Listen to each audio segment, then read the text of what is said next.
আসসালামু আলাইকুম রাহমাতুল্লাহ। প্রিয় দিনী ভাই ও বোনেরা, আজকের এই রাতটিতে ঘুমাতে যাওয়ার আগে নিজের হৃদয়ের দিকে তাকান। আপনি কি বিছানায় শুয়ে এই পাশ ওপাশ করছেন আর মনে মনে বলছেন, হে আল্লাহ, আর কত অপেক্ষা, আর কত দিন কাঁদবো, আমার কষ্টের রাত কি শেষ হবে না? আপনি কি এমন দোয়ার অপেক্ষায় আছেন যে দোয়াটি আপনার বুকের ভিতর আগুনের মতো জ্বলছে কিন্তু কবুল হচ্ছে না? মনে হচ্ছে যেন আসমান থেকে কোনো সাড়া আসছে না। তাহলে আজকের এই ভিডিওটি ঠিক আপনার জন্যই। প্রিয় ভাই ও বোনেরা, আমাদের জীবনে এমন কিছু কঠিন মুহূর্ত আসে যখন আপন মানুষগুলো পর হয়ে যায় অথবা ছেড়ে চলে যায় এবং সব পথ বন্ধ হয়ে যায়, চারপাশের আলো নিভে যায়। তখন শুধু একজনই বাকি থাকেন, তিনি হলেন আল্লাহ, আমাদের রব, আমাদের প্রভু, যিনি আমাদের লালন পালন করেছেন। ঠিক সেই নিস্তব্ধ সময়ে যখন পুরো দুনিয়া গভীর ঘুমে আচ্ছন্ন, আল্লাহ তাআলা আপনাকে ডাকেন, তিনি আপনাকে কাছে টানতে চান। তাহাজ্জুদের সেই নীরব ওয়াক্তে আল্লাহ তাআলা নিজ কণ্ঠে ঘোষণা করেন, তোমরা আমাকে ডাকো, আমি তোমাদের ডাকে সাড়া দেব। সূরা গাফির আয়াত 60। আজ আমি আপনাকে এমন এক শক্তিশালী আমলের কথা বলবো, যদি আপনি মাত্র 7 দিন, হ্যাঁ মাত্র 1 সপ্তাহ, 7টি রাত যদি ভাঙা হৃদয় নিয়ে তাহাজ্জুদ পড়তে পারেন, তবে ইনশাআল্লাহ আল্লাহ তাআলা আপনাকে খালি হাতে ফিরিয়ে দিবে না। রাসূলুল্লাহ সাল্লাল্লাহু আলাইহি ওয়াসাল্লাম বলেছেন, আমাদের রব প্রতি রাতে, আমাদের রাতের শেষ তৃতীয়াংশে দুনিয়ার আসমানে নেমে আসেন এবং বান্দাদের ডাকতে থাকেন, কে ডাকবে, আমি তার ডাকে সাড়া দেব। কে আমার কাছে চাইবে, আমি তাকে দিব। কে আমার কাছে ক্ষমা চাইবে, আমি তাকে ক্ষমা করে দিব। সহিহ বুখারী ও মুসলিম। এই ভিডিওটি শেষ পর্যন্ত দেখুন, কারণ হতে পারে আজ রাত থেকে আপনার কষ্টের দিনগুলো বদলে যেতে চলছে। হয়তো আজই সেই রাত যেদিন আপনার তকদির নতুন করে লেখা হবে। তাহাজ্জুদের সময়টি কেন এত শক্তিশালী? প্রিয় ভাই ও বোনেরা, আপনারা কি জানেন তাহাজ্জুদের সময়টা কেন এত পাওয়ারফুল? কারণ এই সময়টা আল্লাহ নিজেই নির্ধারণ করেছেন তার বান্দাদের সবচেয়ে কাছে আসার জন্য। যখন দিনের কোলাহল থাকে না, মানুষের ভিড় থাকে না, দরজা জানালা বন্ধ থাকে, মানুষ আপনাকে বুঝতে পারে না, ঠিক তখনই আল্লাহ তাআলা বলেন, আমি আজ আছি, আমি তোমার কথা শোনার জন্য প্রস্তুত। পবিত্র কোরআনে আল্লাহ পাক বলেন, রাতের শেষ ভাগে তারা তাদের রবের কাছে ক্ষমা প্রার্থনা করত।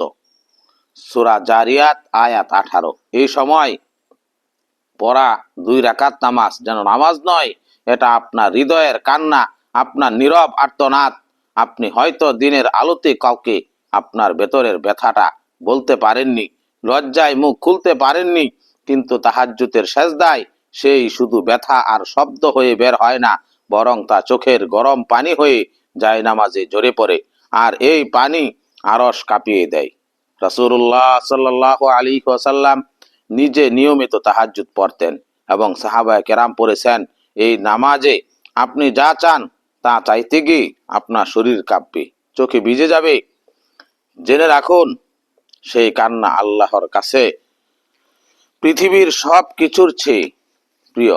কারণ আল্লাহ তাআলা কখনো ভাঙ্গা হৃদয়ের দোয়া অবহেলা করে না, তিনি ভাঙ্গা হৃদয়েই বাস করেন। মাত্র 7 দিন এভাবে তাহাজ্জুদ পড়লে কি হয়? প্রিয় ভাই ও বোনেরা, এখন খুব মনোযোগ দিয়ে শুনুন, কারণ এই অংশটাই আপনার জীবনের মোড় ঘুরিয়ে দিতে পারে। অনেকেই বলেন, হুজুর আমি তো তাহাজ্জুদ নামাজ পড়ি, তবুও দোয়া কবুল হয় না। কিন্তু প্রশ্ন হলো, আপনি কিভাবে পড়ছেন? আপনার মন কি সত্যিই উপস্থিত থাকছে? এই 7 দিন আপনাকে আলাদা বা কঠিন কিছু করতে হবে না, শুধু আপনার ভাঙ্গা মনটাকে আল্লাহর সামনে রাখতে হবে। অহংকার, জেদ, অভিমান সব জেরে ফেলে দিতে হবে। আমলের নিয়ম: 1. রাতের শেষ তৃতীয়াংশে ফজরের 1 ঘন্টা আগে উঠুন। 2. খুব ধীরে ধীরে মনোযোগ দিয়ে অজু করুন। অজু করার সময় ভাবুন গুনাহগুলো ধুয়ে যাচ্ছে। 3. মনে মনে বলুন, হে আল্লাহ, আমি এসেছি, আমার আর কেউ নেই, কোথাও যাওয়ার জায়গা নেই। 4. 2 রাকাত বা 4 রাকাত নামাজ পড়ুন।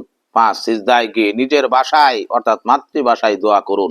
আরবি ভাষা না জানলেও চলবে, কোনো সমস্যা নেই, কারণ আল্লাহ পাক আপনার মনের ভাষা বুঝেন, আপনার চোখের পানির ভাষা বুঝেন।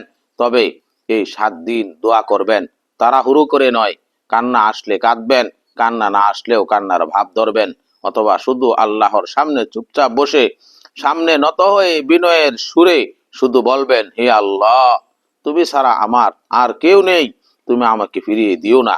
বিশ্বাস করুন, এই 7 রাতেই কোনো এক রাত আল্লাহ আপনার দোয়া কবুল করবেন ইনশাআল্লাহ। দোয়া কবুল হওয়ার 6টি লক্ষণ।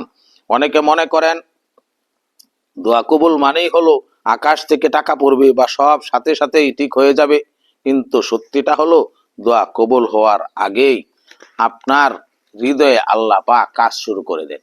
আপনি নিজেই টের পাবেন আপনি বদলে যাচ্ছেন। এই 7 দিনের তাহাজ্জুদের পর আপনি নিজের মধ্যেই 6 লক্ষণ দেখতে পাবেন।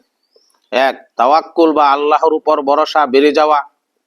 আগে আপনি অল্পতেই চিন্তায় পড়ে যেতেন, এখন আপনার মনে হবে আল্লাহ আছেন, তিনি যথেষ্ট। আপনার মনের ভিতর এক অদ্ভুত শক্তি অনুভব করবেন।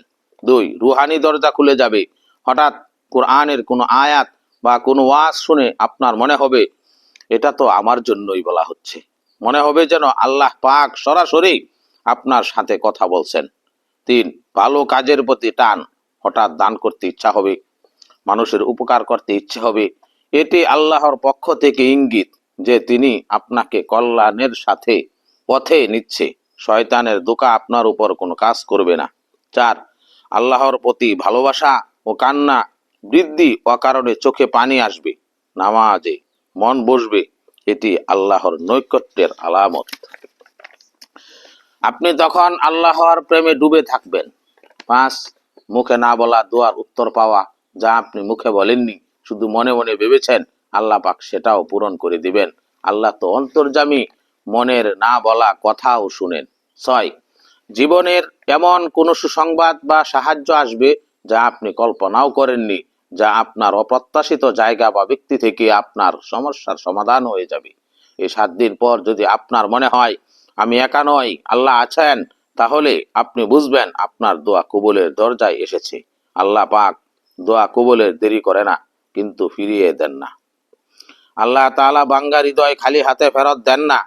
সর্বশেষ কথা হলো আমাদের করণীয়।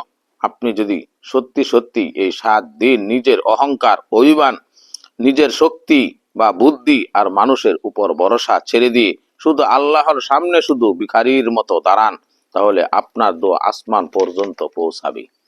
কোরআনে আল্লাহ পাক বলেন, আল্লাহ তার বান্দার প্রতি অত্যন্ত দয়ালু ও মেহেরবান। হয়তো ঠিক যেটা চাইছেন সেটাই দিবেন, হয়তোবা তার চেয়ে উত্তম কিছু দিবেন যা আপনি কল্পনাও করেননি, অথবা আপনার এমন কোনো বড় বিপদ সরিয়ে দিবেন যা আপনার দিকে আসতেছিল। কিন্তু মনে রাখবেন, বান্দার একটি দোয়াও তিনি নষ্ট করেন না। রাসূল সাল্লাল্লাহু আলাইহি ওয়াসাল্লাম বলেছেন, বান্দা যখন আল্লাহর কাছে দোয়া করে, আল্লাহ পাক তাকে 3টির একটি দান করেন। 1, দোয়া সাথে সাথে কবুল করেন। 2, আখেরাতের জন্য জমা রাখেন। 3, অথবা সমপরিমাণ বিপদ দূর করেন। ভিডিওটি শেষ করে মনে মনে নিয়ত করুন, হে আল্লাহ, আমি আজ থেকে তোমার দুয়ারে আসব, তুমি আমাকে ফিরিয়ে দিও না। আল্লাহ পাক আমাদের সকলকে শেষ রাতে উঠে তাহাজ্জুদের নামাজ পড়ার তৌফিক দান করুন। আমিন।